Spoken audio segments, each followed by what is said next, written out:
Oh ya, kenalin dulu ya, aku Ririn. Terus angkatan kok, aku dari kelas 325. Malam ini kita mau sama-sama sentirannya bahas soal dari AKM yang tahun 2018. Soalnya kalau misalnya pengen baca sendiri bisa lihat, aku udah kirim di grup, teman-teman bisa buka. Nah, sebelum mulai tentir yuk kita doa dulu. Berdoa dimulai.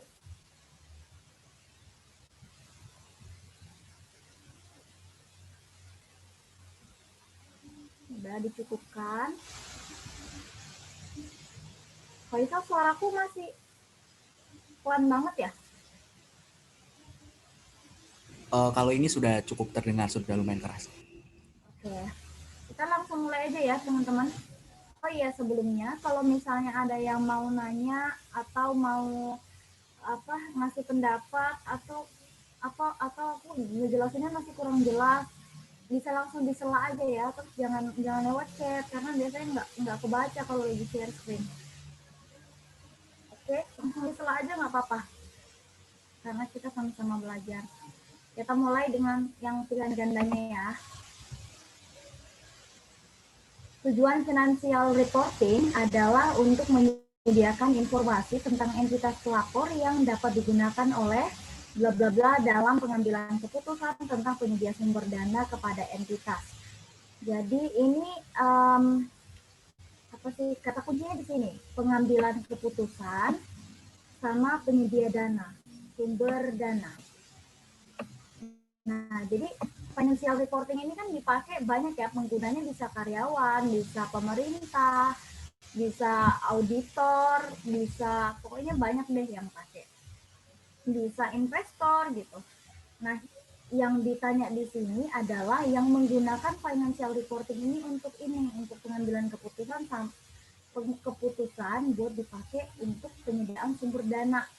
Berarti yang masuk yang mana nih kira-kira? Kalau pemberi pinjaman alias investor masuk nggak? Masuk. Masuk ya. Jadi uh, pemberi pinjaman atau investor ini pengguna laporan keuangan yang mana dia punya hak atau punya hak untuk pengambilan keputusan tentang penyediaan sumber dana. Jadi yang benar jawabannya adalah yang A. Gitu. Kalau yang lain ini juga pengguna financial reporting, tapi dia menggunakan financial reporting bukan untuk pengambilan keputusan terkait penyediaan sumber dana. Clear ya? Ada yang mau ditanyain? Oke, kalau nggak ada kita lanjut. Nomor 2, di bawah ini pernyataan yang paling tepat mengenai conceptual framework. Yang A, conceptual framework ini dapat digunakan untuk memberikan solusi. Ini kita garis bawahi, memberikan solusi yang lebih cepat terhadap perlakuan akuntansi atau accounting treatment terhadap transaksi yang belum diatur dalam standar. Ini benar ya. Jadi conceptual framework itu ini benar nih. Tapi nanti kita lihat juga dulu ke jawaban yang lain karena kita mencari yang paling tepat. Jadi conceptual framework ini kita gunakan ketika si perlakuan akuntansi ini belum diatur dalam standar. Jadi kita mengacunya kepada conceptual framework itu. Jadi pernyataan yang A ini benar. Kita ke pernyataan yang B. Conceptual framework ini lebih kuat posisinya daripada standar jika ada hal yang bertentangan. Yang dibenangkan adalah conceptual framework. Ini pernyataannya salah karena kalau misalnya ada yang bertentangan, sebenarnya yang dipakai itu bukan conceptual framework, tapi yang dimenangkan adalah yang standar. Jadi ini pernyataannya salah ya, kebalik. Yang C, conceptual framework ini merupakan ringkasan dari standar. Ini kurang tepat karena sebenarnya si standar ini yang menjadi acuan atau dasar dari pembentukannya adalah conceptual framework. Jadi dia bukanlah ringkasan, tapi si conceptual framework ini adalah dasarnya gitu. Jadi ini pernyataannya kurang tepat juga yang C. Yang D, conceptual framework memiliki cakupan yang lebih luas dari standar. Ini juga kurang tepat. Jadi belum tentu, bisa aja dia yang lebih luas, bisa aja standar yang lebih luas. Jadi tergantung situasinya sebenarnya. Jadi benar ya, jawaban yang paling tepat ya udah yang A. Oke, clear? Ada yang mau ditanyain? Oke, kalau nggak ada kita lanjut. Suatu harga atau nilai akan diterima ketika menjual suatu aset atau membayar suatu aset liabilitas di antara para pihak yang bertransaksi secara arm's length transaction. Jadi kata kuncinya arm's length transaction sama diterima ketika menjual suatu aset. Jadi ini value yang mana nih kira-kira? Ini fair value. Jadi fair value itu nilai wajar. Jadi nilai wajar itu adalah nilai yang diterima ketika kita menjual suatu aset. Jadi pencatatan fair value itu pencatatan yang nilainya diambil sesuai dengan nilai yang diterima ketika menjual suatu aset, di mana pihak-pihaknya itu bertransaksi secara arm's length transaction. Terus kita lihat yang historical value itu apa? Historical value itu adalah nilai historis. Nilai historis. Lalu yang C, carrying value. Carrying value ini nilai buku atau jumlah nilai yang tersisa setelah dilakukan penyesuaian. Jadi ada ini nilainya setelah disesuaikan gitu, carrying value. Biasanya penyesuaiannya sama misalnya depresiasi gitu. Oke, lanjut. Jadi ini jawabannya yang ini ya, fair value atau nilai wajar. Jadi fair value itu nilai yang diterima ketika menjual suatu aset. Enggak ada ya.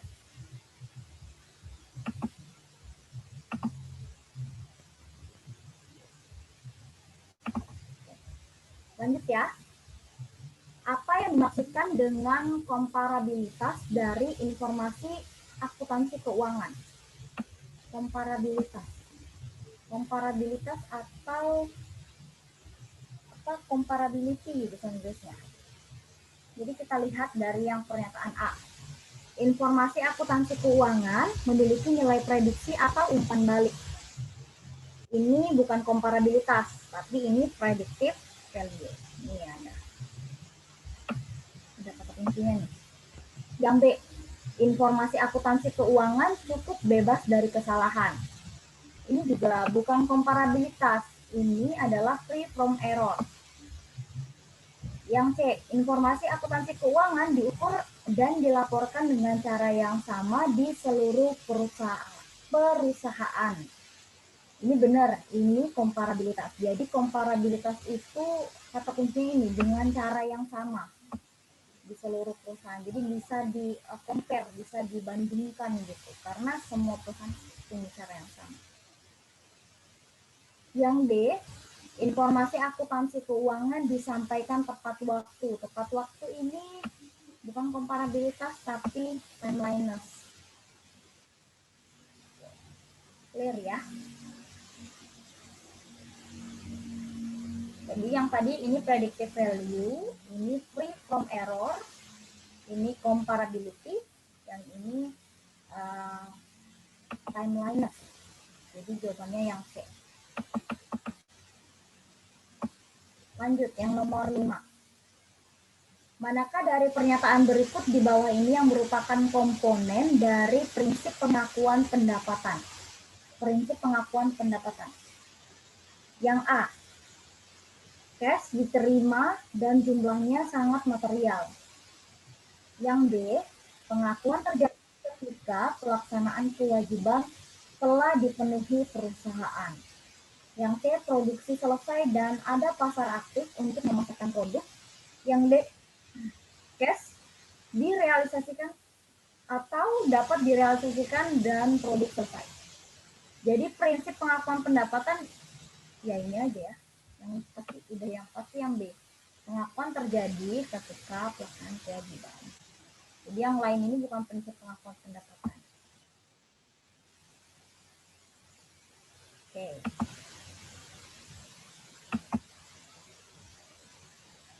Lanjut. Ada yang mau nanya sampai sini? Oke, nggak ada. Kita lanjut ya.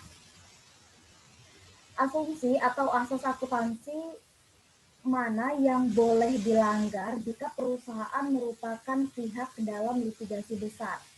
Litigasi besar itu adalah perusahaan dalam posisi yang sedang menghadapi tuntutan hukum dalam menghilangkan dan memutuskan untuk tidak memasukkan informasi dalam laporan keuangan secara karena dapat berdampak negatif pada harga saham perusahaan. Oke, jadi asumsi mana nih yang bahwa si perusahaan ini bisa menghilangkan dan memutuskan untuk tidak memasukkan informasi? Itu adalah asumsi full disclosure. Jadi pengertian yang full disclosure yang ini dapat menghilangkan suatu asumsi atau asas akuntansi di mana si perusahaan ini boleh melanggar, boleh menghilangkan dan memutuskan untuk tidak memasukkan informasi ke dalam laporan keuangan. Oke. Yang nomor 7, apa pendekatan umum ketika biaya produk diakui sebagai beban? Ketika biaya produk diakui sebagai beban. Jadi pendekatan umum ketika biaya produk diakui sebagai beban. Biaya produk diakui sebagai beban itu adalah bentar aku catat di sini.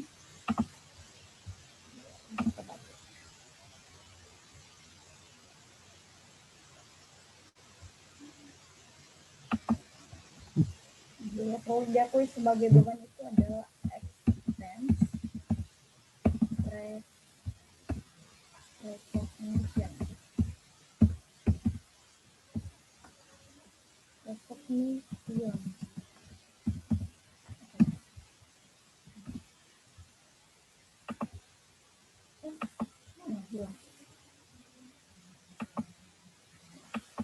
Ya, jadi biaya produk diakui sebagai beban itu adalah expense recognition, di mana expense recognition itu adalah metode pencatatan biaya dalam laporan neraca laba rugi, di mana biaya itu harus diakui pada periode yang sama dengan pendapatan terkait. Jadi dari pengertian tadi ketahuan jawabannya berarti yang ini.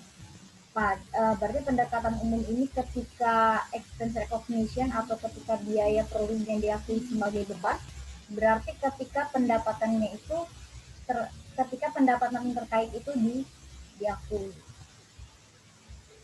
Ya, expense recognition.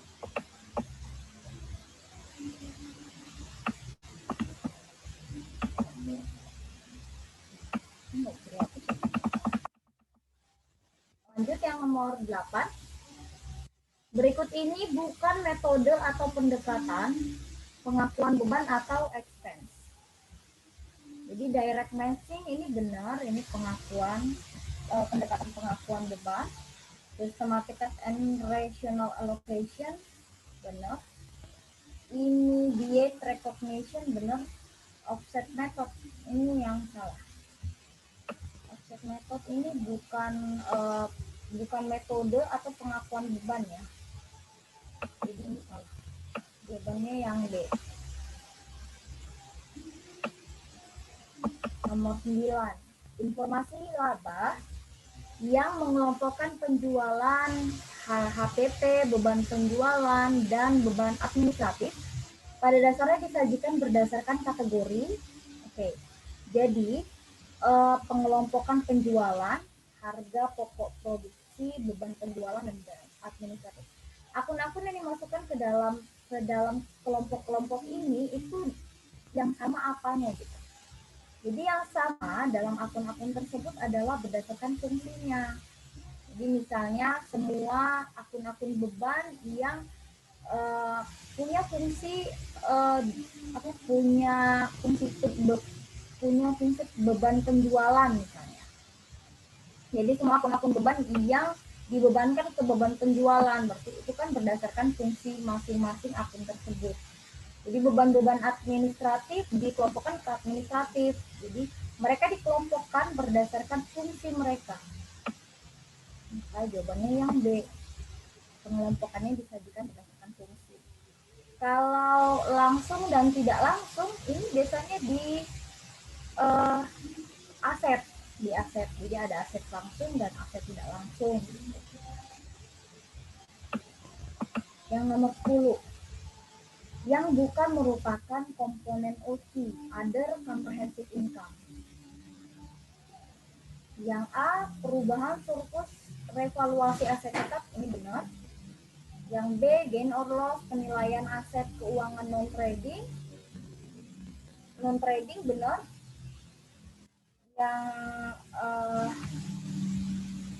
Yang C, laba atau rugi, gain or loss aktuarial pada program pensiun. Benar. Ini benar. Yang D, rugi penurunan nilai aset atau impairment loss. Ini bukan OCI, tapi impairment loss ini masuk ke dalam other asset, teman-teman. Jadi yang bukan adalah yang D. Aku kasih lihat yang OCI itu apa aja.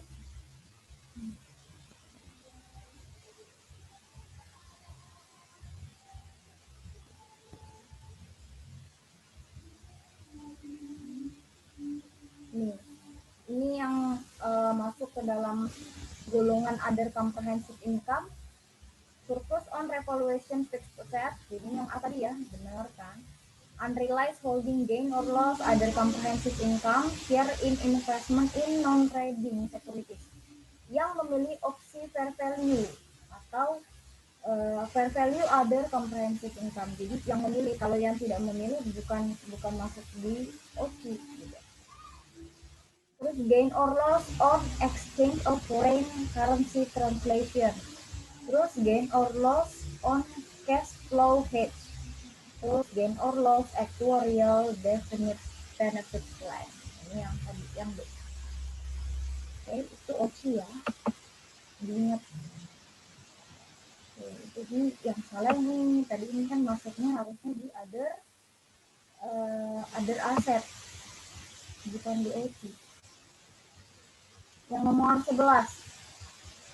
Jika pekerjaan melebihi satu periode, sebagaimana pada proyek konstruksi, kontraktor dapat mengakui pendapatannya. Kapan pelakuan pendapatan?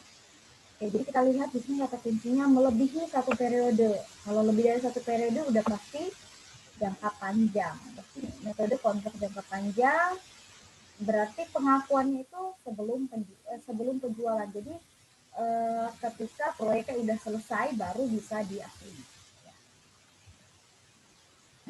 Jadi yang D. Yang D jawabannya. Yang nomor 12, akun-akun berikut ini termasuk dalam statement of return earnings kecuali RE. Net loss ada ya, di RE net loss ada. Prior period adjustment ada. Preference share dividends ada juga. Yang nggak ada ya OCI emang nggak masuk karena OCI kan punya kelompok sendiri, jadi dia nggak masuk di statement of RE. Jadi kecuali D. Oke. Oh ya, sampai sini ada yang mau nanya dulu?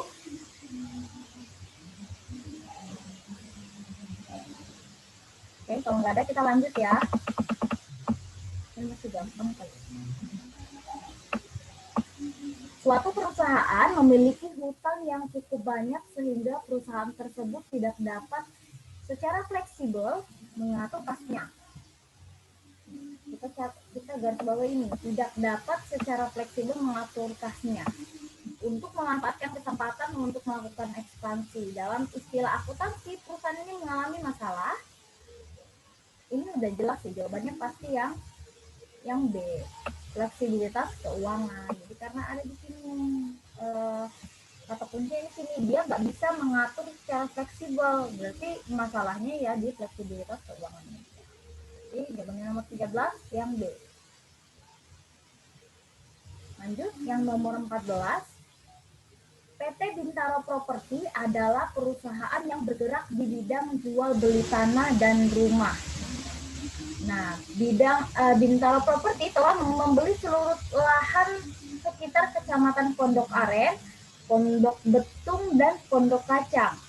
Sebagian tanah yang dibeli telah dipasarkan, sebagian akan digunakan untuk perluasan perumahan 5 tahun yang akan datang, dan sebagian kecil itu dibangun untuk gedung kantor. PT Bintaro menyajikan tanah-tanah tersebut sebagai, oke, jadi kita lihat, nah jadi ada yang untuk dipasarkan, terus ada yang untuk untuk perluasan perumahan 5 tahun yang akan datang. Terus ada yang untuk dibangunin gedung kantor. Jadi penyajiannya sebagai apa nih? Dipasarkan dulu. Yang dipasarkan berarti itu adalah inventory-nya.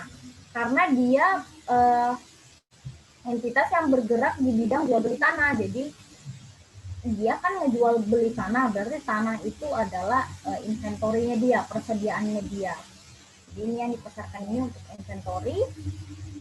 Terus yang kedua, perluasan perumahan 5 tahun yang akan datang. Kata kuncinya di sini, 5 tahun yang akan datang. Berarti lebih dari satu periode, otomatis adalah jangka panjang. Ini masuk ke dalam investment. Kalau jangka panjang berarti investment kan, investment properti. Jadi perumahan ini untuk investasi properti. Lalu ada lagi sebagian kecil yang untuk dibangun gedung kantor. Gedung kantor berarti ini adalah PPE ya, masuk di plan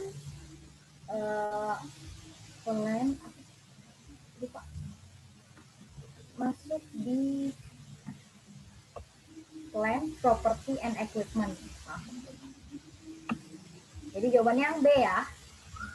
Jadi yang dipasarkan itu inventory, perluasan perumahan untuk 5 tahun ke depan itu investment property, gedung kantornya itu berarti masuk di PPL.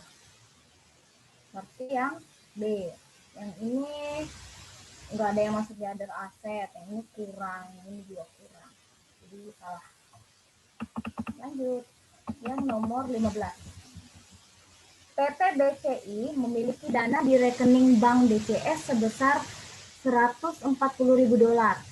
Nah, sejumlah $20.000 ini tidak dapat digunakan dengan bebas karena digunakan sebagai syarat kredit. Syarat kredit ke PT BCI di bank tersebut atau compensating balance. Nah, PT BCI melaporkan kas tersebut sebagai, jadi ini sebenarnya yang jadi fokus kita adalah ini, yang 20.000 ini kan dia nggak bisa digunakan secara bebas. Berarti dia itu pencatatannya tidak dicatat sebagai kas, bukan kas biasa karena dia nggak bisa digunakan secara bebas. Jadi pencatatannya adalah 140 kurang 20.000 berarti 120.000. 120.000 itu kas. Karena dana di rekening bank itu masih termasuk kas, maka disajikan di current asset. 120.000 disajikan di current asset. 20.000-nya disajikan di other asset. Bukan current liability ya, karena itu bukan hutang, tapi itu masih aset, tapi aset lain. Other asset, nama asetnya itu karena 20.000 ini masuk ke dalam sekuritas yang dibatasi penggunaannya. Itu ada di other asset. Jadi 120.000 kas, 20.000 itu sekuritas yang dibatasi penggunaannya. Oke. Jadi jawabannya yang C.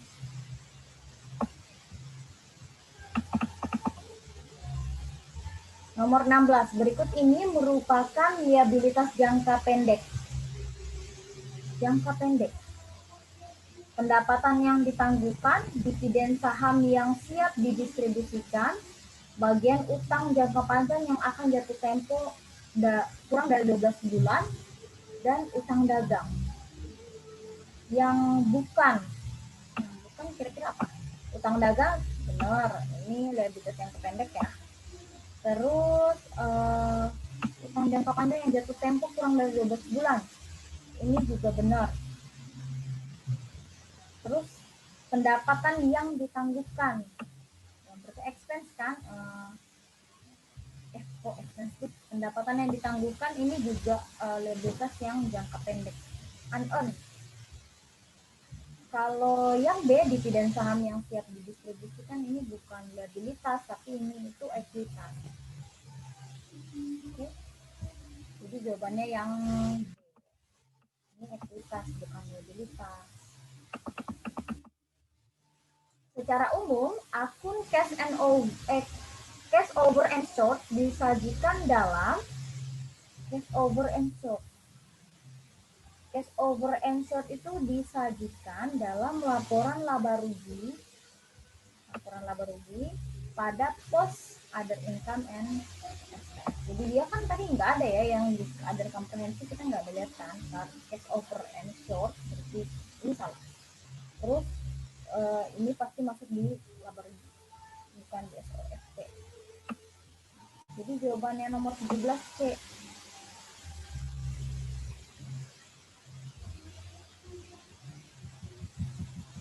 Nomor 18. Berikut ini pernyataan yang benar mengenai perbedaan antara secured borrowing dan sale of receivable. Oke, jadi kita ingat dulu pengertiannya. Secured borrowing, ada yang ingat nggak? Itu apa?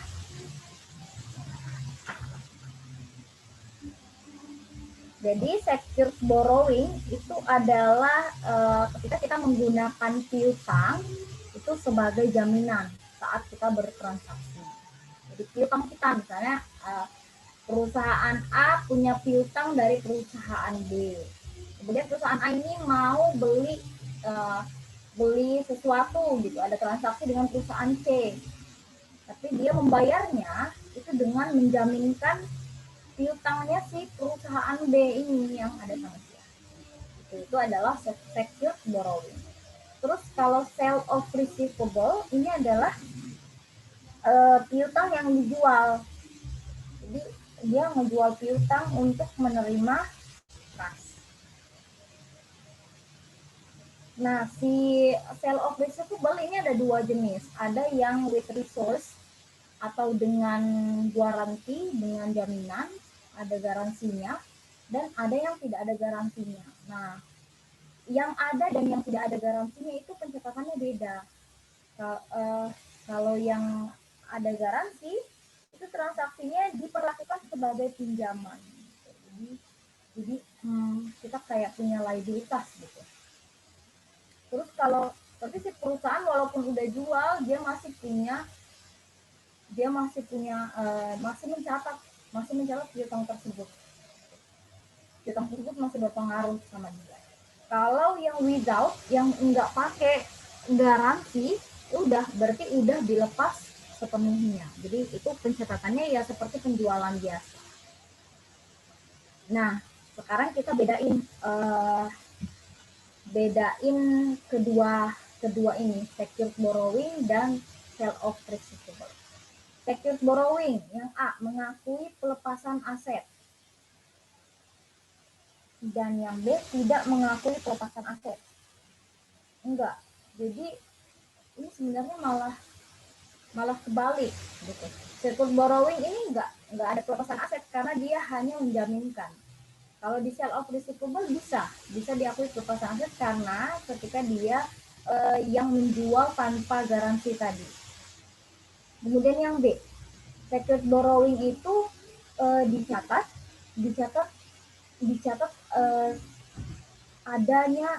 sebagai liabilitas. Benar ya, karena kita kan menjaminkan, gitu. Kita kayak punya hutang gitu. Lalu yang ini mencatat aset yang diperoleh dan liabilitas yang terjadi. Nah, kalau menjerat aset yang diperoleh, ini kas yang kita dapat. Ini itu untuk kasus sale of receivable yang pakai garansi. Jadi kan kita punya aset nih, kita dapat kas kan dari penjualan receivable tersebut, penjualan piutang kita dapat kas. Tapi karena kita menjaminkan dengan garansi, maka kita juga akan mencatat liabilitas yang terjadi. Jadi jawabannya yang B. Jadi second borrowing mencatat adanya gain or loss enggak? Bukan. Karena pengertiannya tadi ya udah yang tadi itu menjaminkan piutang. Kalau ini menjual piutang. Oke. Yang nomor 19. Dari beberapa metode yang digunakan untuk mencatat cash discount terkait account receivable, metode yang paling benar secara teori adalah net method, gross method, allowance method, dan semua metode. Kalau mencatat cash discount itu pencatatan dua ini aja, net method sama gross method. Jadi allowance sudah pasti salah. Kalau allowance salah berarti yang D juga salah, karena allowance nggak masuk berarti nggak semua. Nah sekarang kita cari yang paling benar. Yang paling benar secara teori itu sebenarnya net method, karena net method ini kan mencatat nilai yang udah net, udah nilai akhir yang sebenarnya kita terima gitu. Kalau kita memperhatikan cash discount ini, makanya teori yang paling benar itu adalah yang A. Tapi dalam praktiknya kedua metode ini bisa dipakai, net method dan gross method, tergantung dari keputusan entitas. Jadi tergantung dari kebutuhan si entitas tersebut. Nomor 20, post dated checks disajikan di laporan posisi keuangan sebagai apa kira-kira? Ya, ini sebagai receivable, sebagai piutang, cek. Jadi ini bukan kas, karena dari cek yang sudah post. Lanjut yang nomor 21. Berdasarkan data-data tersebut, PT Bayu Sentosa akan menyajikan sebagai utang jangka pendek kecuali berarti karena pilihannya ada 3, berarti ada 1 yang jangka pendek. Itu dicari aja di sini yang jangka pendek yang mana. Nomor 21 ya. Terdapat mortgage payable jatuh tempo pada tanggal 20 November 2018 akan konversi menjadi saham biasa. Jatuh temponya 20 November 2018, ini kan 31 Desember 2017. Berarti ini jangka panjang ya. Ini utang jangka panjang, berarti ini bukan. Ini nomor 1 benar. Yang nomor 2, notes payable jatuh tempo pada tanggal 12 Mei 2018. Pada tanggal 2 Januari 2018 disepakati untuk diperpanjang sampai dengan 12 Mei 2020. Ini kira-kira utang jangka pendek atau bukan? Ini jangka panjang ya, karena sudah diperpanjang, disepakati untuk diperpanjang. Jatuh temponya pun sebenarnya udah masuk dalam jangka panjang karena 12 Mei 2018. Yang 3, terdapat beban gaji pegawai yang telah dibayar pada tanggal 31 Desember 2017. Nah, ini yang sebenarnya termasuk ke dalam utang jangka pendek. Jadi wage payable tanggal 31 Desember 2017. Jadi kecuali yang 3. Nomor 4 lihat dulu, obligasi yang diterbitkan perusahaan pada tanggal 1 Januari 2012 akan jatuh tempo pada 1 Januari 2018. 2018 berarti jangka panjang. Berarti benar ya, yang ketiga jangka panjang, berarti yang kecuali yang jangka pendeknya adalah 3. Berarti nggak ada 3-nya. Jawabannya adalah D. 1, 2, dan 4. Oke. Lanjut, soal nomor 22. Entitas menerima klaim dari seorang pelanggan atas proyek yang tidak dapat diselesaikan oleh perusahaan. Akibat kegagalan tersebut, pelanggan mengajukan klaim ganti rugi sebesar 100 miliar rupiah. Pada saat penyusunan laporan keuangan 31 Desember 2017, proses hukum sedang berlangsung. Proses hukumnya sedang berlangsung. Menurut pendapat konsultan hukum, kemungkinan entitas itu dapat kemungkinan si entitas ini kalah. Jadi yang menang itu pelanggannya. Namun jika kalah masih ada upaya lagi untuk melakukan banding. Jadi masih ada upaya untuk melakukan banding nih. Konsultan belum dapat memastikan berapa jumlah kerugian yang harus dibayar oleh perusahaan akibat keputusan tersebut. Pertanyaannya, atas kejadian tersebut, maka jurnal yang dibuat oleh perusahaan per tanggal 31 Desember 2017 adalah no entry. Jurnalnya nggak ada karena ada kata-kata ini. Jadi kata-kata ini, proses hukumnya masih berlangsung, kemudian kalaupun dia kalah, dia masih bisa melakukan banding. Jadi intinya belum ada keputusan final. Belum bisa dipastikan berapa jumlah kerugian yang harus dibayar. Makanya belum ada jurnal yang bisa dibuat. Jadi no entry.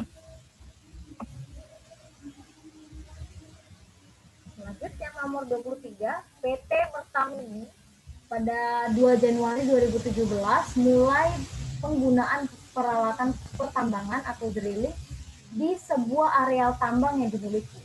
Regulasi pemerintah mengharuskan perusahaan melakukan pembongkaran peralatan tersebut di akhir masa manfaatnya. Masa manfaat drilling tersebut adalah 10 tahun dengan estimasi biaya sebesar 2 miliar dengan tingkat diskon 6%.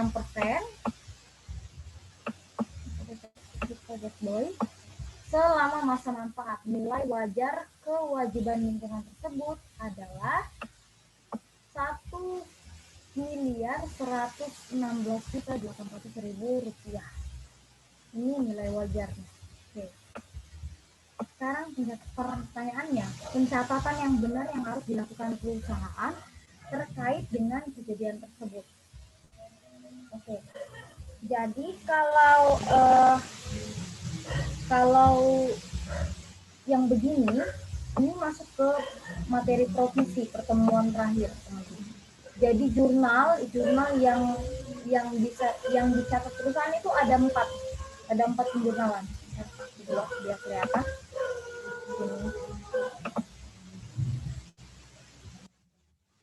Jurnal yang pertama itu jurnal untuk mencatat liabilitasnya.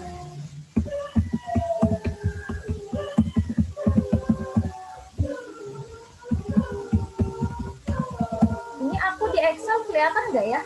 Apa aku masih di PDF? Halo? Kelihatan. Kelihatan ya? Excel kan? Iya, udah. Ya.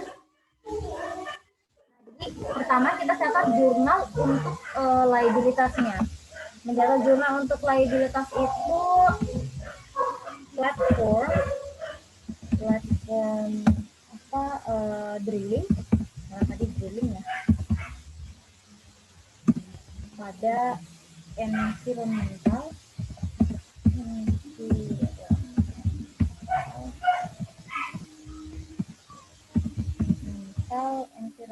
liability.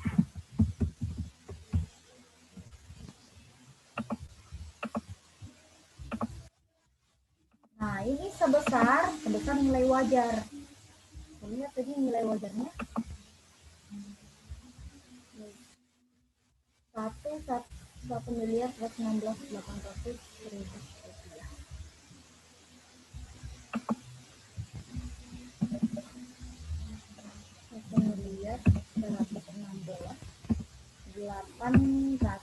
Rupiah. Jadi ini pencatatannya sesuai dengan nilai fair value ya. Nah, itu jurnal yang pertama. Jurnal yang kedua itu kita mencatat penyusutannya. Penyusutan tiap tahunnya. Nah, untuk mencatat penyusutan tiap tahun sama kayak biasa, jadi depreciation expense pada accumulated depreciation. Pada saat ini perhitungannya sama dengan nilai wajar dibagi dengan masa manfaat. Jadi ini nilai wajarnya, masa manfaatnya tadi 10 tahun kan.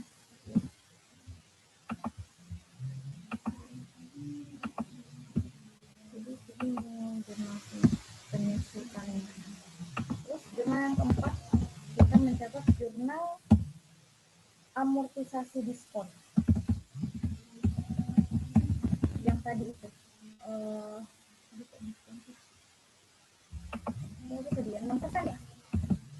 Jurnal amortisasi diskonnya iya 6%. Berarti ini dari nilai wajar sama dengan nilai wajar dikali 6%.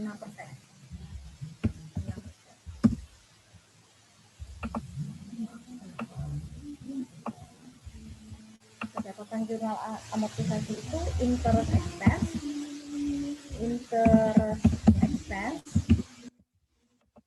pada environmental liability.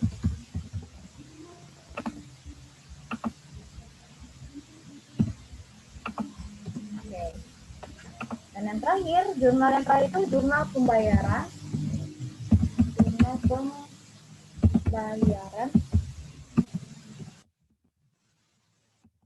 Jurnal pembayaran environmentalnya.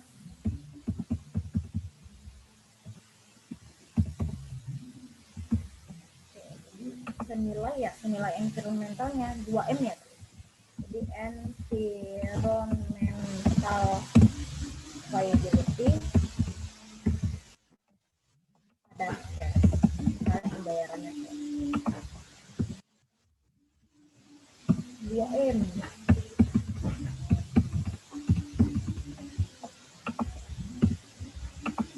Jadi jurnalnya ini semua jurnal-jurnal yang diperlukan ketika untuk soal seperti ini.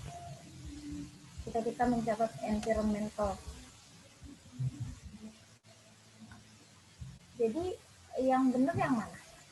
Kalau yang pertama platform drilling environmental liability 1118 salah ya, karena nilai wajarnya begini 1.116.000.000, berarti ini salah.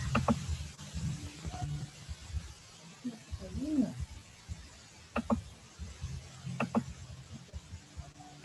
Yang B, depreciation expense tadi salah ya, depreciation expense itu 111.680.000, 1 miliar. Jadi yang B salah, yang C ini jurnalnya sudah salah, yang D interest expense pada environmental liability sebesar 67.008. Tadi aku belum bikin ini ya, belum bikin jurnal amortisasi. Oh udah benar, jadi yang ini ya 67.008. Jadi jawabannya yang D sesuai. Nomor 24. Pada tanggal 3 September 2017, PT Antarja Banua menerbitkan note payable sebesar 400 juta yang akan jatuh tempo pada tanggal 3 Februari 2018. Sesuai informasi pasar, note payable dengan periode dan resiko yang sama mempunyai tingkat bunga 15% per tahun. Atas transaksi tersebut, PT Antarja Banua akan melakukan pencatatan sebagai berikut. Oke, jadi pencatatan note payable tersebut ini tingkat bunganya itu tidak berpengaruh karena ini masih termasuk dalam liabilitas lancar. Ini nggak berpengaruh yang 15%. Jadi pencatatannya langsung aja kas pada notes receivable sebesar 400 juta. Yang D ya. Yang terakhir, PT Muda mengantuk mulai beroperasi pada 1 Januari 2016. Perusahaan tersebut mempekerjakan 10 karyawan yang dibayar 1.200.000 per pekan. Pada tahun 2016, terdapat 15 pekan cuti yang belum digunakan oleh karyawan. Pada tanggal 31 Desember 2017, bagian keuangan mencatat bahwa sisa pekan cuti yang belum digunakan di tahun 2016 itu telah digunakan semua dan terdapat 10 pekan cuti yang digunakan oleh karyawan. Pada tanggal 31 Desember 2017, perusahaan melakukan pembayaran kepada karyawan atas pekan cuti yang telah digunakan oleh karyawan dengan tarif 1,5 juta, 1.500.000. Dalam pembayarannya, perusahaan menggunakan metode accumulated rights. Pada tanggal 31 Desember 2017, perusahaan akan melakukan pencatatan berikut kecuali. Oke. Jadi ini benar yang debit salaries and wage payable sebesar 22.500.000 itu dari yang ini yang tanggal yang sisa pekan cuti yang belum digunakan tahun 2016 yang 15. Jadi 15 dikali 1.500.000 kan 22.500.000. Jadi ini benar. Terus yang kedua, debit salaries and wage expense sebesar 19.500.000.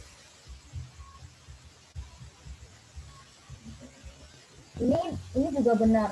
Jadi dari 10 pekan cutinya. Oke. Terus yang debit salaries and wage payable sebesar 18 juta.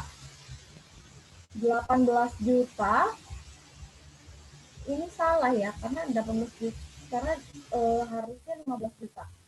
10 dikali 1,5 15 juta, credit cash 37 juta karena 10 ditambah 15 itu 25 dikali 1,5 itu 37 juta 500. Jadi benar. Jadi yang kecuali ya yang C ya.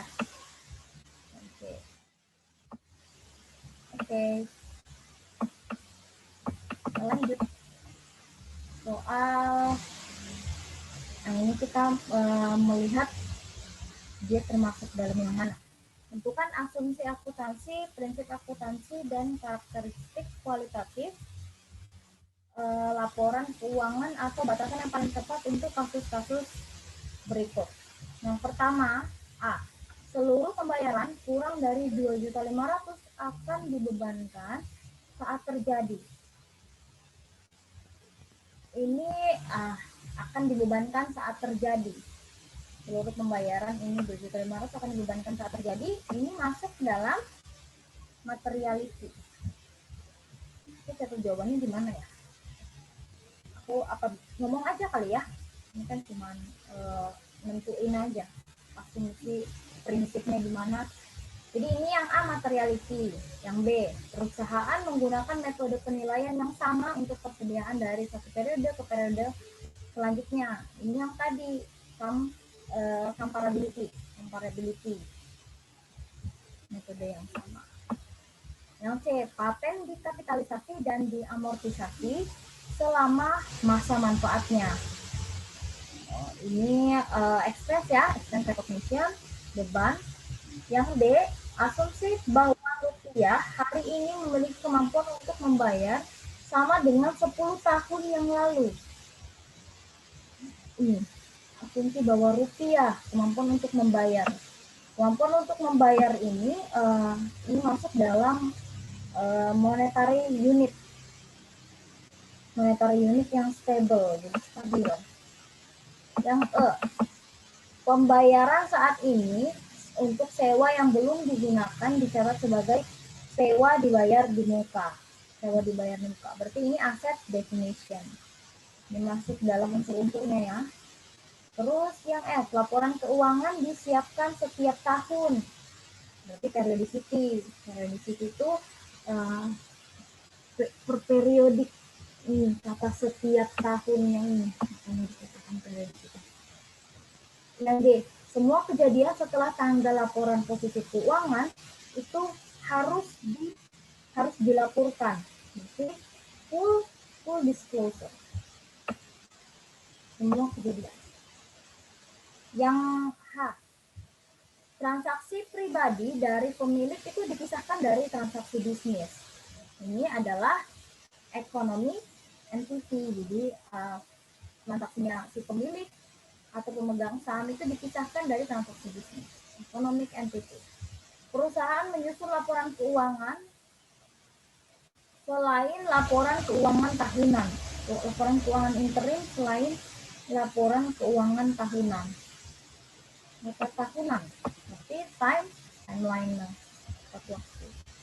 Biaya garansi atas peralatan elektronik yang mendapat garansi bawaan atau assurance type diakui pada periode yang sama dengan penjualan peralatan elektroniknya. Diakui pada periode yang sama. Berarti expense recognition. Ini yang tadi. Yang K dan L. Keputusan penggunaan nilai wajar atau nilai historis dalam mengukur suatu elemen dalam laporan keuangan menunjukkan trade-off antara karakteristik kualitatif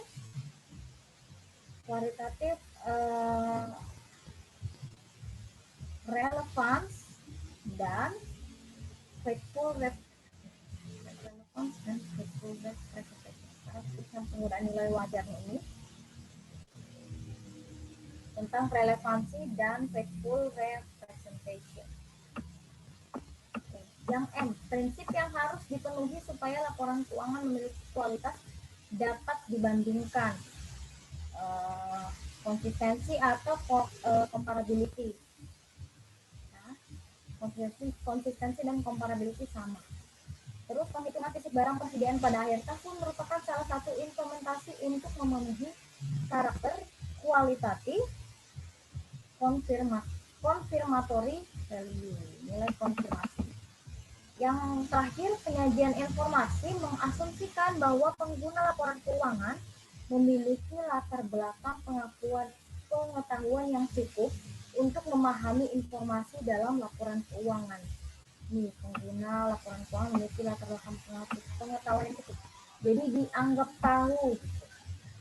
Ini adalah understand ability. Oke, lanjut soal nomor 2. Ini kerjain guys, Excel aja deh.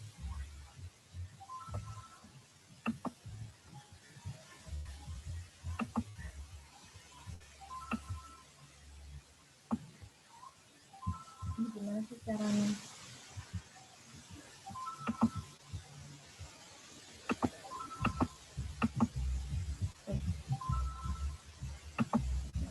PT Maya mengumpulkan dana keuangan sebagai berikut. Pada tanggal 2 Januari 2018, PT Mayasari Antusiasme memiliki share capital ordinary 450 juta, parsialnya itu Rp500 per saham.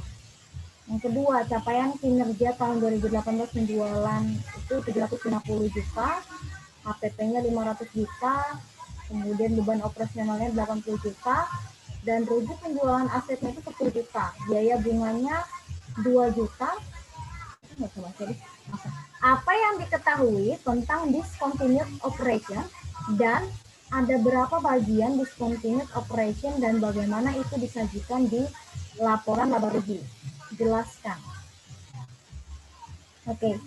Jadi, discontinued operation itu adalah operasi yang dihentikan, dibuang atau dilepas dari suatu perusahaan atau mungkin dijual.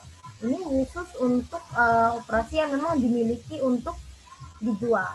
Nah, discontinued operation ini ada beberapa bagian, yaitu ada 2 bagian. Yang pertama, gain or loss dari penghentian operasi. Yang kedua adalah gain or loss dari operasi yang dijual, penjualan operasi. Oke, jadi nomor 1 udah tahu ya, udah ada jawabannya. Jadi discontinued operation itu operasi yang dihentikan. Jadi terus dia terbagi menjadi 2, ada gain or loss dari penghentian operasi, lalu gain or loss dari penjualan operasi. Ini khusus untuk yang memang dimiliki untuk dijual. Yang B, buatlah statement of comprehensive income tahun 2018. One statement approach. Tampilkan juga earning per share atau EPS PTMA.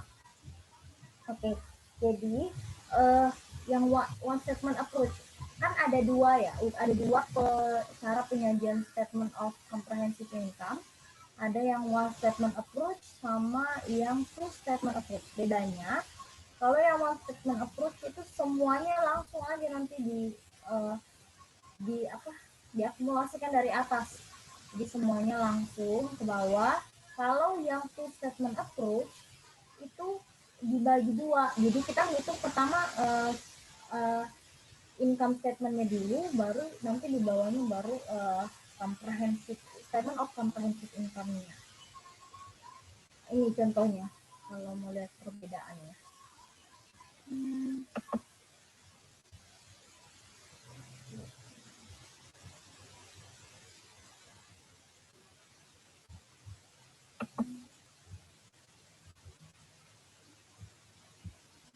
Nih, yang ini one statement approach, jadi langsung ke bawah gini.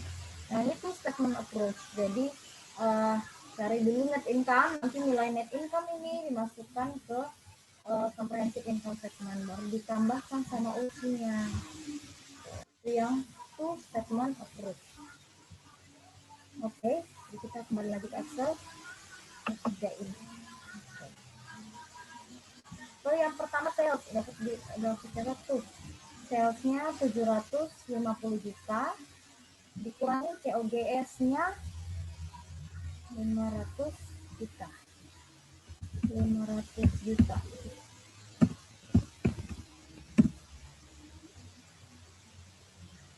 Terus kita dapat gross profit-nya. Ini kurang ini. Jadi 750 juta gross profit-nya.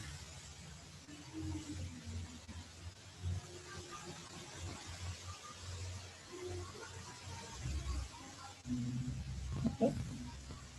Setelah ini kita catat operating expense. Operating expense-nya itu udah tercantum di sini. Beban operasional 80 juta.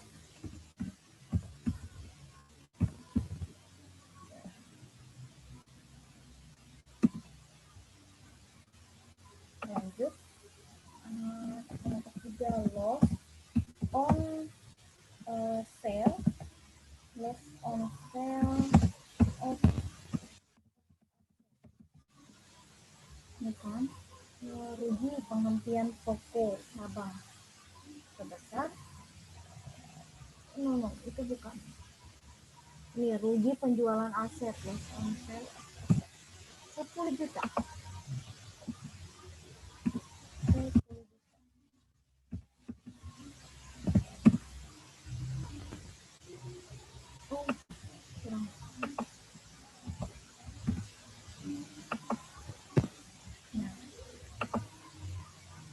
Setelah itu baru kita dapat deh income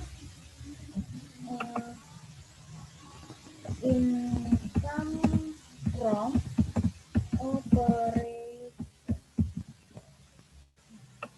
Jadi yang 2 ini mengurangin ya, expense sama satunya itu rugi.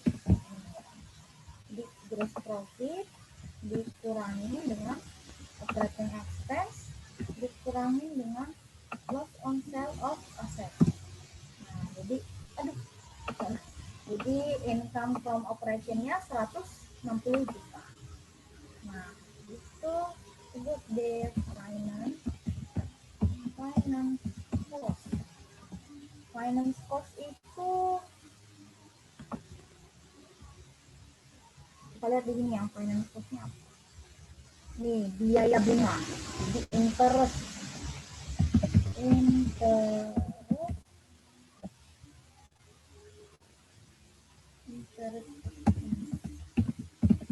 Ini masuk di finance cost. 2 juta.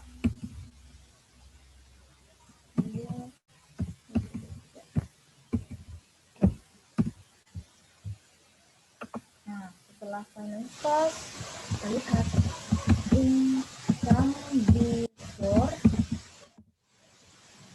tax. Income before tax-nya berarti 160 juta.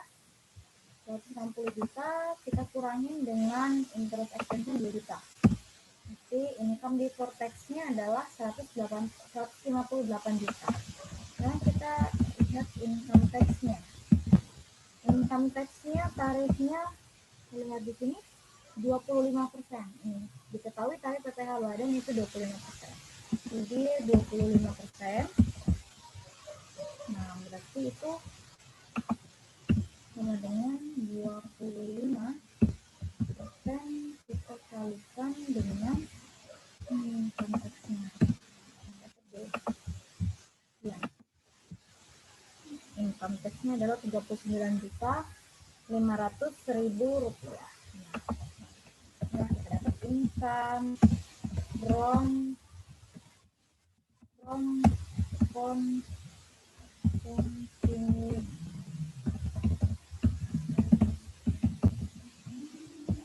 Jadi income from continuing operations ini dikurang dengan income tax-nya 118.500.000 rupiah. Nah, ini baru kita dapat discontinued operation. Nah, operasi yang dihentikan nih, rugi penghentian toko cabang 50 juta rupiah. Oh, maaf. Discontinued operation.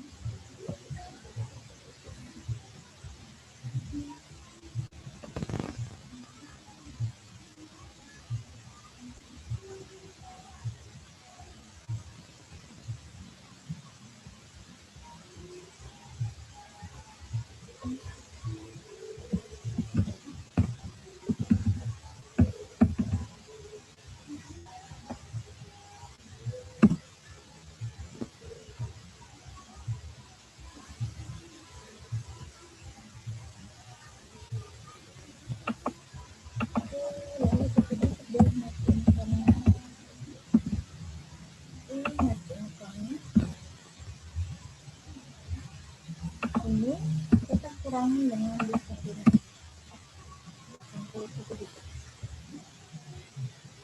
Oke. Terus ini adalah statement of comprehensive income. Kita cari lagi earning per share. Kita lanjut. Earning per share. Jadi mencari earning per share itu dari net income. Net income kita bagi dengan berapa share.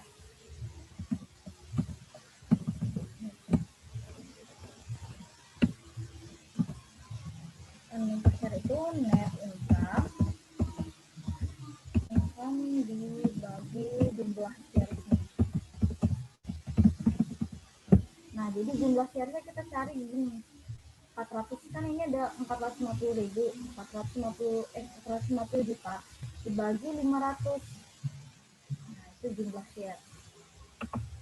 Jadi 450 juta 450 juta kita bagi 500.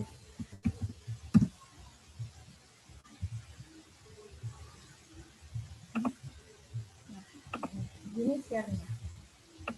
Nah, jadi earning per share-nya net income 81 juta dibagi 900.000.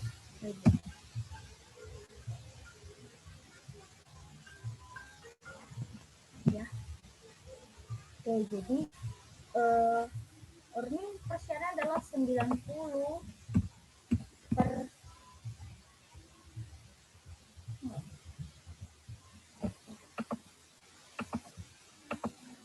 90 per share. Oke. Nah, untuk teman per share baru kita cari OC-nya. OC-nya di sini ya.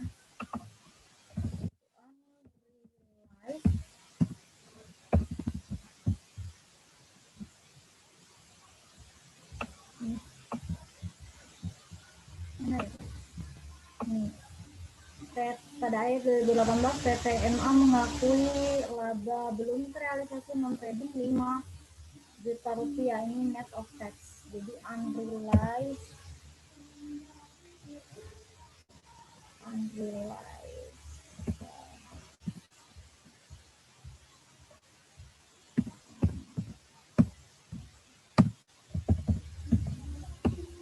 non-trading. Non-trading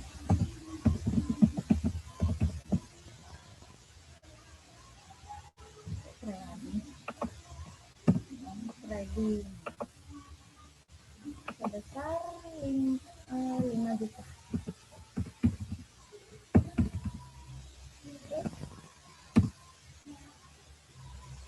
Nah, barulah kita dapat comprehensive income.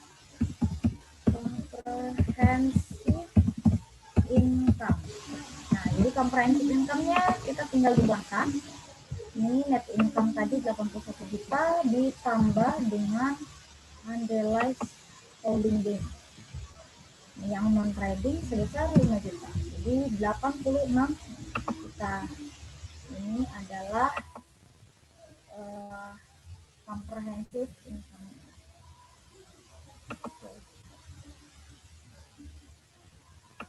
Lanjut soal nomor 3. Berikut ini data laporan posisi keuangan PT Alarang per 31 Desember 2017. Data tambahannya. Yang pertama, perusahaan melaporkan premi asuransi yang dibayar sebesar Rp12.400.000. Ini dilaporkan menambah saldo kas.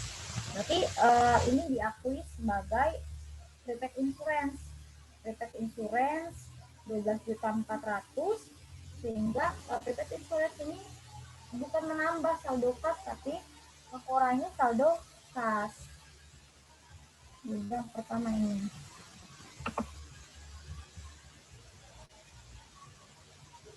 Yang pertama mengurangi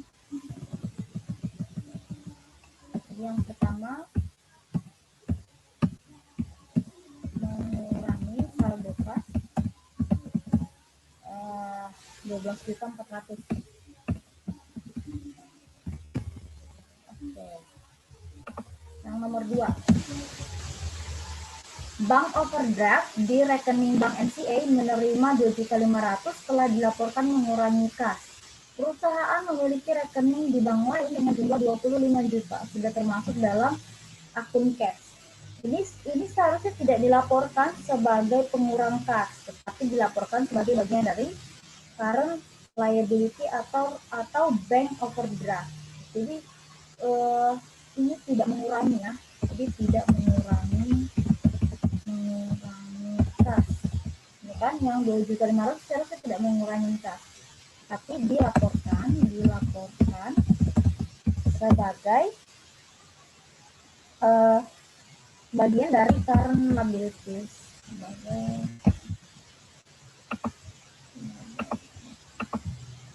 sebagai current liability.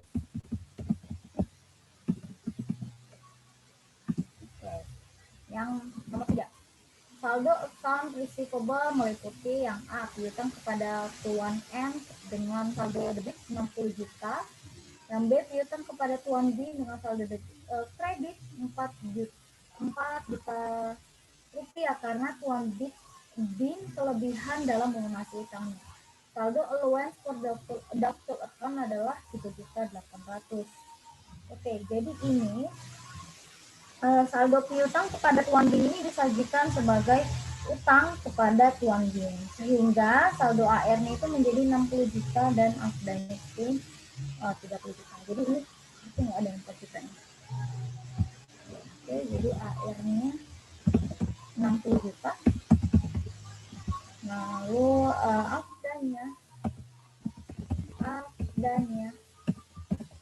itu adalah 3.800.000.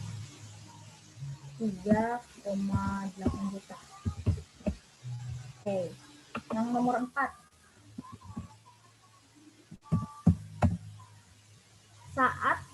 Saat melakukan cek fisik atas persediaan, perusahaan tidak memasukkan barang dagangan yang telah dikirim ke toko Charming dengan perjanjian konsinyasi senilai 5 juta rupiah. Nah, barang konsinyasi itu masih diakui sebagai inventory. Jadi seharusnya inventory ini kita tambah 5 juta. Jadi kan barangnya sudah dikirim nih, tapi belum ternyata belum dicatat tapi sudah dikurangin gitu. Jadi harusnya inventory kalau barang konsinyasi itu masih termasuk inventory, jadi inventorinya ditambah plus 5 juta. Kelima, nilai investasi meliputi investasi atas trading securities senilai 19 juta rupiah, non trading securities 48.300.000 dan franchise 9 juta rupiah. Jadi investment ini masuk di current asset. Kemudian investment yang ada juga yang non current. Yang trading ini masuk current, yang non trading ini masuk non current asset. Yang franchise ini masuk intangible asset. Yang 6, peralatan yang diperoleh dengan harga 5 juta dan telah disisihkan senilai 4 juta oleh perusahaan diputuskan tidak akan digunakan lagi dalam kegiatan perusahaan dan direncanakan akan dijual. Diketahui besarnya nilai akumulasi penyusutan untuk peralatan yang lain adalah senilai 40 juta rupiah. Nah, jadi peralatan yang sudah tidak dipakai dalam kegiatan operasional ini bukan lagi termasuk dalam PPE atau Plant Property and Equipment. Jadi dia tapi harus direklas ke other asset, jadi dipindahkan. Ini tuh harusnya dipindahkan karena sudah nggak dipakai lagi ke other asset. Nanti PTE-nya berkurang, other asetnya nambah. Oke. Ini tabel ininya, bisa teman-teman lihat setelah koreksi tadi. Yang ini kan yang koreksi kasnya berkurang, kemudian ada yang bertambah. Ini bisa dilihat. Nah, jadi saldo yang benar setelah diperbaiki jadi kayak gini, 70 juta dan bla bla bla bla sampai ke bawah. Oke.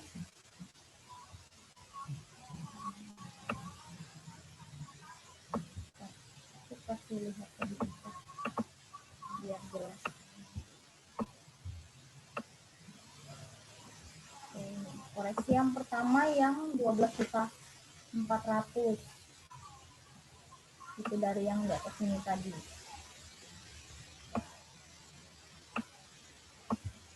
Nih, asuransi 12 juta dilaporkan menambah saldo kas, harusnya mengurangi, makanya dikurangi. Jadi kayak gitu teman-teman, dimasukin ke sini, dikoreksi. Jadi nanti saldo koreksinya kalau yang menambah berarti ditambah ke saldo semula, kalau yang mengurangi berarti dikurangi dari saldo semula. Oke. Nah, nanti dari saldo yang benar kita buat deh pertanyaan yang B17, statement of financial position per 31 Desember 2017 dengan format klasifikasi dan nilai yang tetap. Jadi ada current asset, non current asset. Oke. Jadi kita buat ya SOFP-nya, statement of financial position-nya. Jadi yang pertama kita mulai dari aset. Current asset ada cash. Kemudian ada prepaid insurance. Ini senilai 12.400.000. 12.400. Lalu ada investment in trading securities. Trading securities senilai 19 juta rupiah. Oke, lalu account receivable ini 60 juta rupiah. Jadi ada AR 60 juta.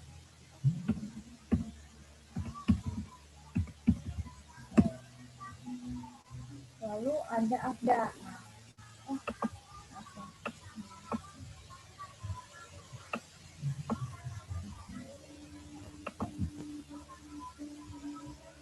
Ini ada AFDA.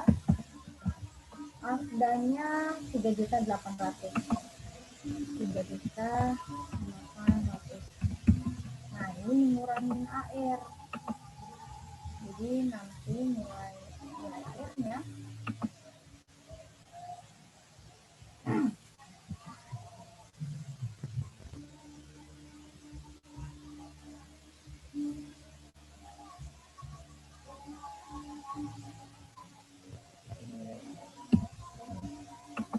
kurangin sama AFDA-nya 56.200.000 rupiah.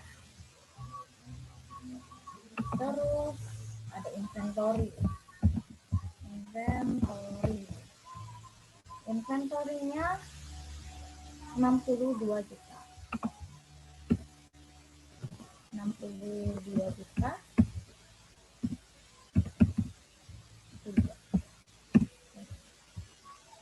Lalu paten ini udah bukan current asset ya, tapi intangible asset. Jadi kita lewatin dulu intangible asset, kita totalin. Jadi total non current asset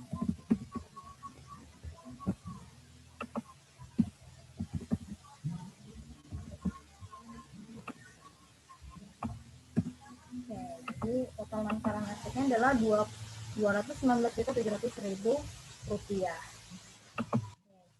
Sekarang kita lihat yang non current asset.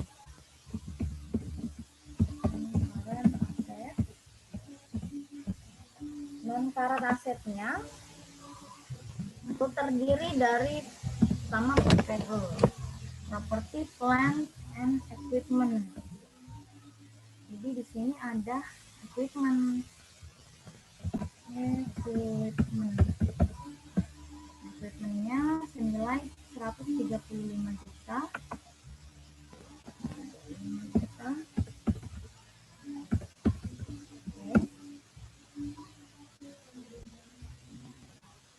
Lalu kita masukkan juga accumulated depreciation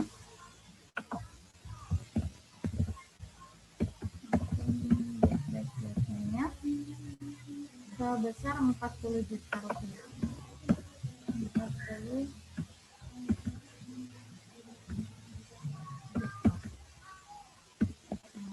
nilai equipmentnya kita kurangin dengan nilai accumulated-nya yang juta 95 juta rupiah. Oke, setelah itu ini udah yang TPU itu aja. Lalu kita masuk ke yang intangible asset. Ada lagi, ada long term investment. Nah, long term investmentnya ini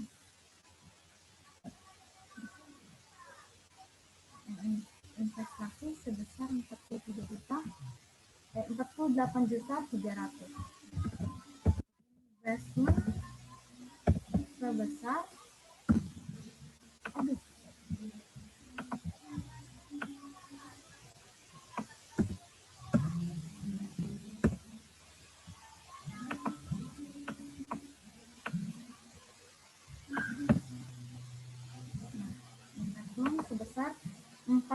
8.300.000.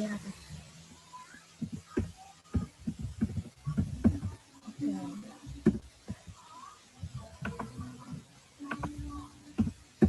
Nah, setelah itu baru kita cari intangible asset. Ada di sini paten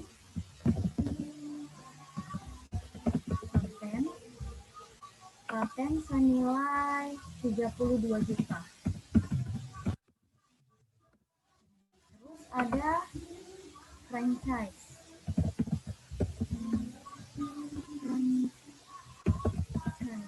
Senilai 9 juta.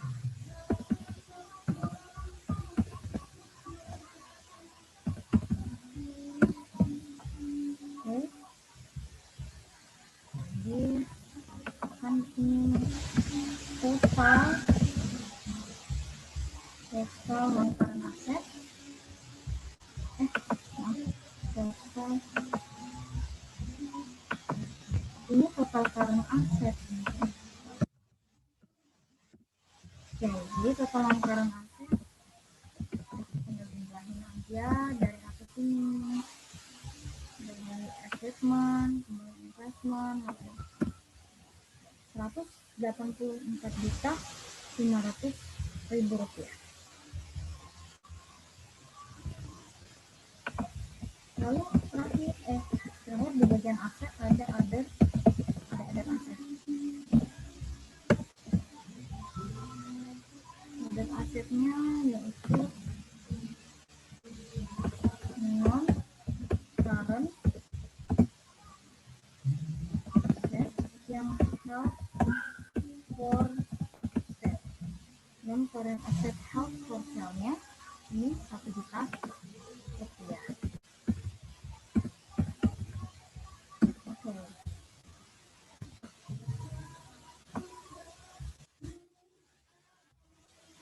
Maka kita jumlahin deh total asetnya adalah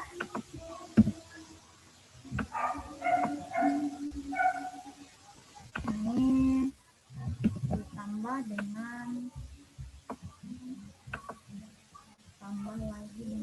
yang ada. Jadi 405 juta rupiah itu total aset. Sekarang kita liability and equity. Liability-nya mulai dari current liability. Current liability di sini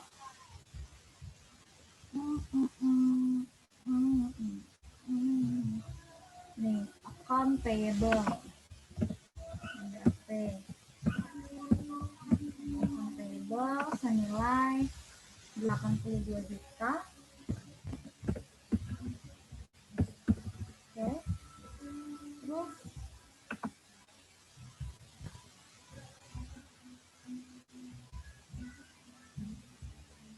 ada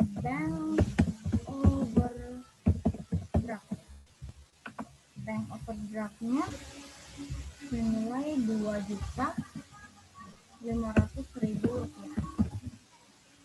Oke. Jadi total current liability adalah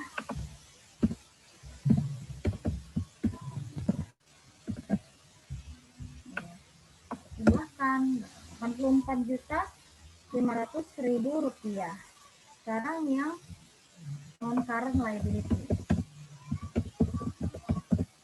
Non current liability adalah senilai ini langsung ya, ada disebutkan di sini 100 juta rupiah. Nah, sudah non current liability-nya, maka kita buat total liability. Oke, jadi total daftar liability-nya yang dari non current ini ditambah dengan yang sama yang current. Jadi 184.500.000 rupiah. Terakhir bagian equity. Equity-nya adalah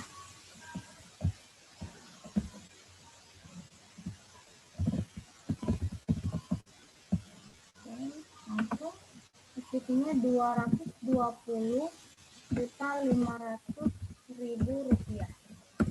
Oke, jadi maka kita petik di sini kita buat total liability and equity. Ini sama dengan ini ditambah dengan sama ya, udah balance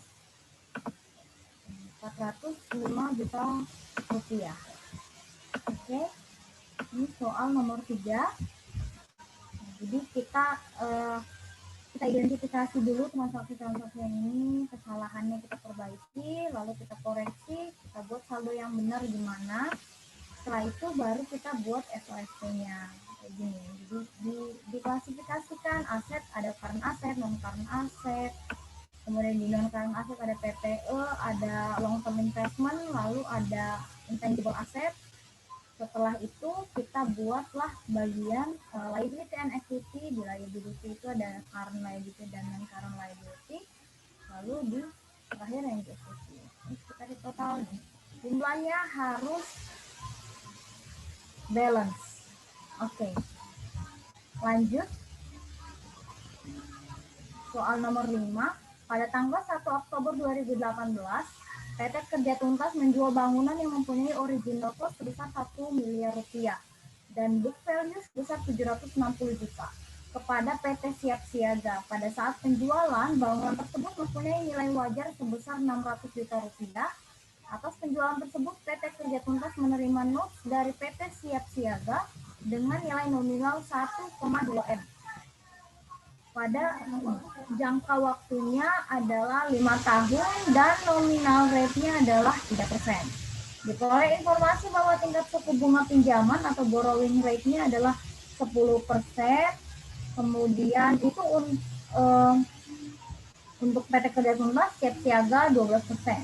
Yang diminta yang pertama pada transaksi harus dijelaskan secara singkat bagaimana cara menentukan nilai notes yang diterima oleh PT Kerja Tuntas. Jadi penilaian note receivable jangka panjang itu seharusnya ini sesuai dengan present value. Jadi harusnya dikalikan dengan present value yang ini. Tapi ada beberapa pengecualian jika dia memenuhi ini yang tiga ini. Kondisi-kondisi ini, maka pencatatannya itu akan dicatat di face value-nya. Oke. Di face value-nya atau di nilai wajarnya. Nah, jadi dalam di soal yang ini kan nilai nominalnya itu kan MR-nya 1,2 ya. Ini dijualnya kan 1,2 M nih. Dapat notes dengan nilai 1,2 M. Padahal si nilai bangunannya atau nilai aset yang ditukar itu cuma 600 juta. Nah, ini kan perbedaannya jauh banget. Sampai 2 kali lipatnya. Ini yang dikatakan dengan nilai nominal rate yang diserahkan itu berbeda jauh atau signifikan dengan aset. Nilai nominal rate yang diterima berbeda jauh dengan nilai aset yang diserahkan. Jadi 1,2 M sama 600 juta kan jauh banget. Makanya ini masuk dalam pengecualian ini. Jadi pencatatannya itu pada face value. Nah, status rate-nya juga ini enggak rasional. Jadi kan di sini status rate-nya kan 10% sampai 12%. Tapi di sini nominal rate itu 13, hanya 3%, jadi jauh. Jadi dikatakan tidak rasional. Nah, makanya kita pencatatannya itu pada face value. Nah, jadi jurnalnya yang diminta kan buat jurnal PT Kerja Tuntas. Jadi jurnalnya yang gini aja. Notes receivable sebesar 600 juta. 600 juta itu nilai wajarnya ya, karena dia memenuhi pengecualian ini. Atau accumulated depreciation-nya sebesar 240 juta. 240 juta ini dari ini 1 miliar dikurangi dengan 760 juta. Jadi costnya kan segini, book value-nya segini. Berarti selisihnya itu adalah depreciation-nya. Kemudian loss on disposal. Jadi ini tuh selisih antara NR ditambah teman-teman.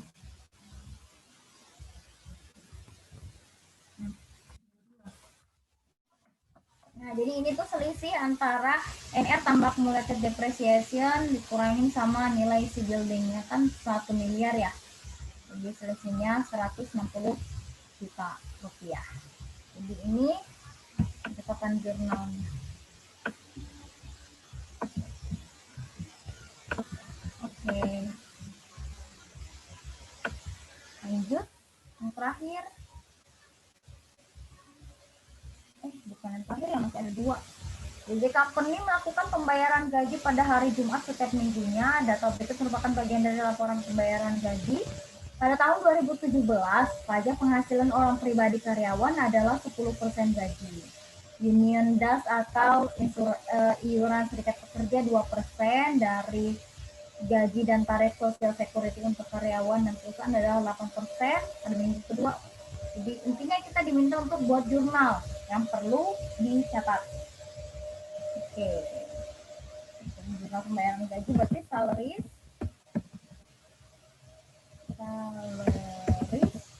and wages expense besar berapa? Ada withholding tax payable. Withholding tax payable ini PPH. Kemudian ada social security tax payable. Lalu yang ketiga ada union serikat pekerja, union das payable. Nah, terakhir aja. Nah, salaries and wage payable-nya ini kita jumlahkan dari 3 juta dikali 4 karena itu pembayaran mingguan.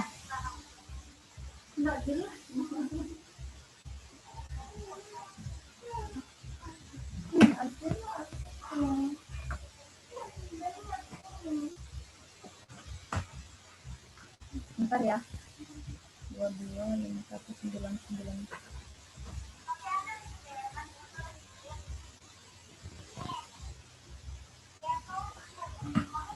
Oke, lanjut. Jadi ini tuh 3 juta dikali 4. Ini semua kita kali 4 karena kan membayar mingguan. Satu bulan itu ada 4 minggu, jadi makanya dikali 4. 3 juta dikali 4 berarti 12 juta ya. 12 juta. Kita tambah 2.500 kali 4 berarti 10 juta. Nah, kita tambah dengan 4 juta kali 4 bulan berarti 16 juta. Oke, kita jumlahkan lagi dengan 7 juta kali 4. 6 juta kali 4 bulan berarti 24 juta. Kita jumlahkan lagi dengan 7 juta dikali 4 bulan berarti 28 juta. Sama dengan 90 90 juta rupiah. Nah, withholding tax payable, withholdingnya itu kan tadi 10% dari gaji, berarti 10% dari 90 juta, maka 9 juta ya withholdingnya. Nah, terus social security tax payable itu 8% dari gaji, berarti 8% dikali ini itu 7 juta 200. Union tax payable itu 2% sama dengan 2% dikali ini 1.800.000. Nah, cashnya udah tinggal ini kita kurangin dengan ini, kurangin dengan nah, jadi cashnya 72 juta. Ini pencatatan yang pertama. Terus selanjutnya kita catat juga payroll tax expense. Payroll tax expense pada social security tax payable. Jumlahnya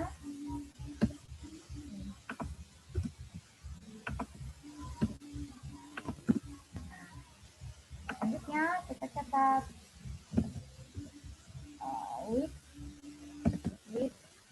withholding tax payable, lalu ini enggak ini.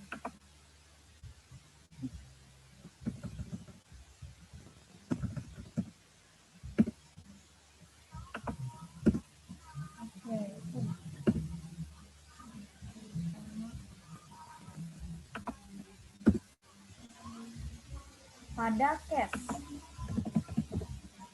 withholdingnya masih sama 9 juta.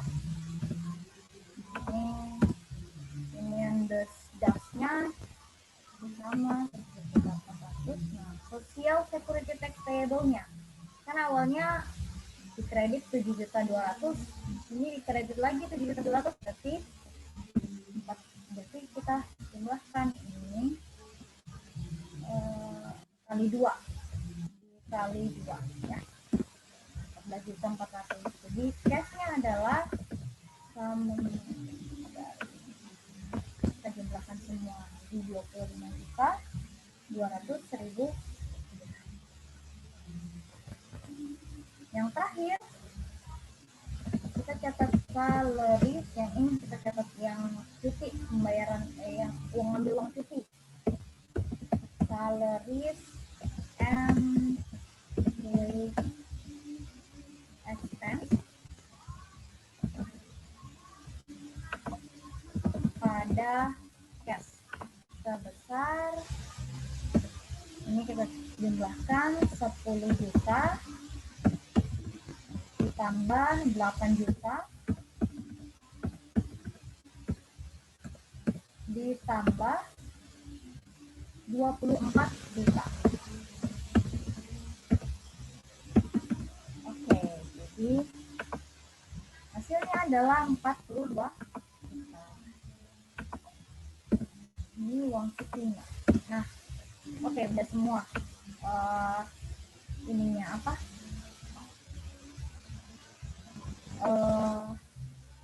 Jurnalnya. Oh ya teman-teman, soal-soal yang aku skip itu soal-soal yang nggak masuk di UTS ya, kayak bank reconciliation sama petty cash itu kan nggak, materinya nggak masuk, jadi nggak perlu kita bahas. Sekarang soal yang terakhir ini teori lagi.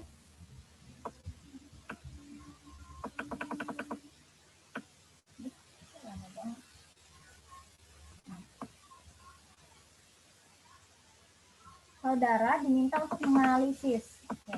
Jadi PT PUI pemegang merek Deptas Premium Crazy Exclusive. Produk dijual hanya dibuat beberapa unit dengan harga yang cukup mahal. PT PUI dikenal sebagai perusahaan yang sangat mempercayai pelanggannya. Jika terdapat pelanggan yang tidak puas dengan produknya, maka PT PUI akan menerima pengembalian barang dan mengembalikan 100% uang pelanggan. Jadi, kalau ada pelanggan yang tidak puas, dia akan menerima pengembalian barang dan mengembalikan 100%. Dinyatakan dalam kebijakan, walaupun hal ini tidak dinyatakan dalam kebijakan perusahaan, jadi ada komitmen di sini. Jadi pada tahun 2017, PT PUI menjual total 100 unit tas premium dengan nilai total penjualan 155 juta. Dari penjualan ini diperkirakan 2%-nya itu tidak puas dan mengajukan klaim pada perusahaan. Oke. Jadi analisisnya yang pertama, ada kewajiban yang timbul. Kewajibannya itu timbul atau terjadi karena praktik perusahaan yang konsisten. Perusahaan itu konsisten untuk mengembalikan uang pelanggan yang tidak puas dengan produknya. Jadi ada hutang timbul, ya hutang timbul karena praktik perusahaan. Oke, selanjutnya karena konsistensi perusahaan ini, pelanggan akhirnya punya ekspektasi bahwa perusahaan itu akan mengambil tanggung jawab tertentu. Tanggung jawabnya yaitu berupa pengembalian barang 100% ini. Nah, ini disebut dengan, jadi timbulnya kewajiban atau liabilitas yang seperti ini itu disebut dengan constructive obligation, obligasi konstruktif. Nah, dalam kasus ini yang dikatakan sebagai obligasi even, obligasinya itu, nilai obligasinya itu adalah penjualannya ini 155 juta. Nah, kemudian pengembalian atau cashback-nya yang 2%-nya ini itu dicatat sebagai kewajiban yang diestimasi atau provisinya. Oke. Jadi 155 juta ini adalah obligation event-nya, 2% ini adalah provisinya. Nah, yang kewajiban yang seperti ini, di mana perusahaan itu punya praktik yang emang dia lakukan secara berulang, di mana dia mengembalikan nih kalau misalnya perusahaannya, kalau misalnya karyawannya nggak puas sama barangnya. Ini dikatakan sebagai constructive obligation, kewajiban obligasi konstruktif. Oke. Sekarang yang B. Menurut laporan bagian keuangan tanggal 31 Desember 2017, PT Pandabola memiliki utang sebesar 400 juta yang akan jatuh tempo pada tanggal 22 Maret 2018.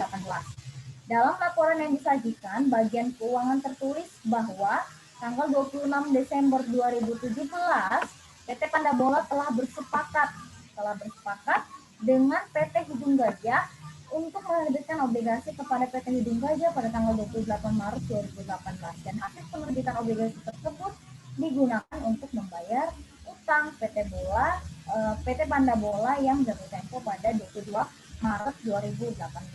Nah, jadi analisis yang pertama ada kesepakatan di sini, ada kesepakatan financing, kesepakatan keuangan yang terjadi pada tanggal 26 Desember 2017. Lalu obligasinya itu jatuh temponya pada tanggal 22 Maret 2018. Nih, seharusnya 22 Maret 2018. Nah, ini dilaporkan sebagai utang atau liabilitas jangka panjang jika obligasinya itu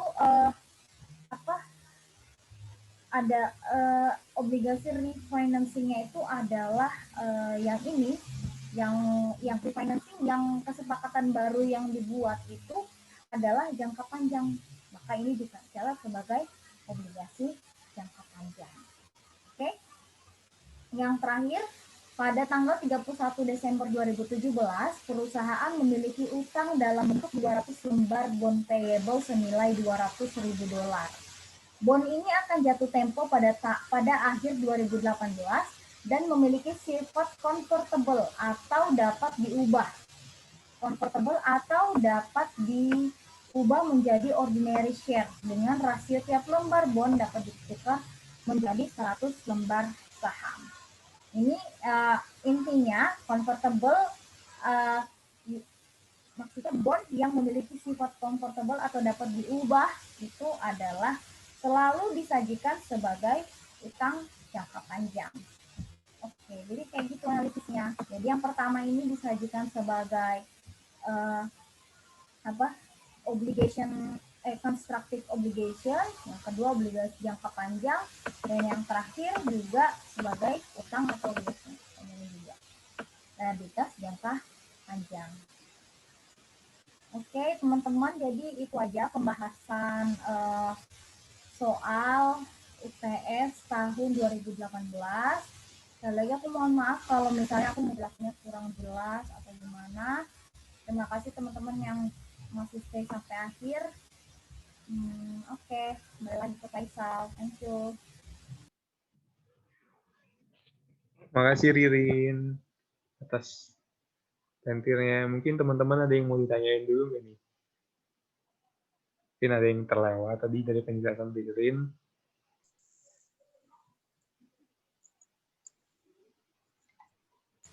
Ya, teman-teman yang nanya silahkan. Sebelum kita tutup.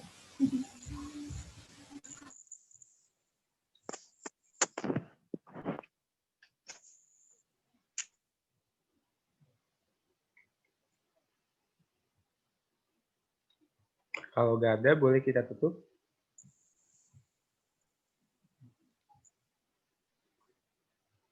Oke, mungkin nggak ada yang nanya ya.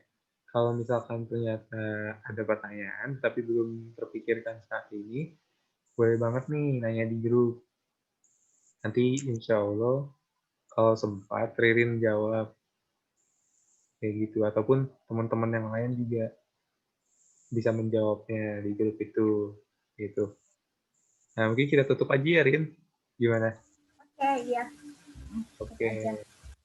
Terima kasih teman-teman yang udah meluangkan waktunya untuk ikut dalam Simpit Tentir bersama Simpul Harapan sampai akhir ini. Semoga ilmu yang disampaikan oleh Ririn dapat berkah ke semuanya. Semangat juga buat TS-nya, semoga dapat nilai sesuai apa yang kalian harapkan. Semoga yang terbaik untuk kita semua. Jangan sampai hal-hal buruk terjadi lah buat kita semua, yang terbaik aja. Oke, mungkin sekian dari aku. Kurang lebihnya mohon maaf. Apabila dari aku ataupun dari Ritin tadi ada salah kata yang kurang berkenan, mohon dimaafkan. Nah, ya udah, wabillahi taufiq wa hidayah. Wassalamualaikum warahmatullahi wabarakatuh. Terima kasih teman-teman. Waalaikumsalam warahmatullahi wabarakatuh. Terima kasih semuanya. Aku lihat ya. Oke.